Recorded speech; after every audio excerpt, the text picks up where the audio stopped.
It's the strongest rider with the strongest team, you know? I mean, you absolutely have to have a very strong team in order to win the Tour. If your team's weak, then it's going to put a lot more pressure on the leader, and more apt to have a bad day, more apt to let things get away from you, and it's hard to close that down if you're going to have to do the brunt of that work.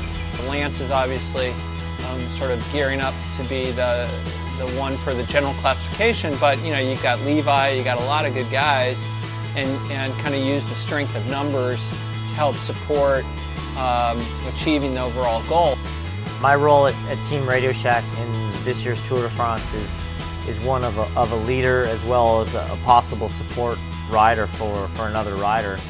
One thing that Team Radio Shack has over all the other teams is our depth and strength. We have 3 or 4 riders who stand to have a chance to win, and we need to use that strength in numbers to go up against the big favorite like Alberto Contador.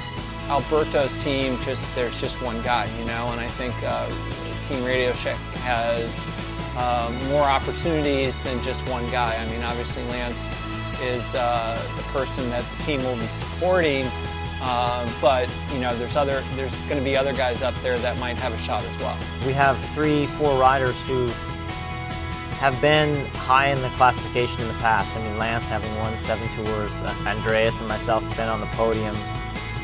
Jaimar Zubeldia has been in the top 5. We have, I think, the deepest, in terms of strength, the deepest team in the peloton. We're going to have to keep those 3 or 4 leaders, you know, high in the classification as long as possible, and the race will decide who's the strongest in our team. And at some point, you know, either that's me or Andreas or Lance, and then the others will support that person. That's the way that the cycling works, and we're all professional, and we all know that going into the race.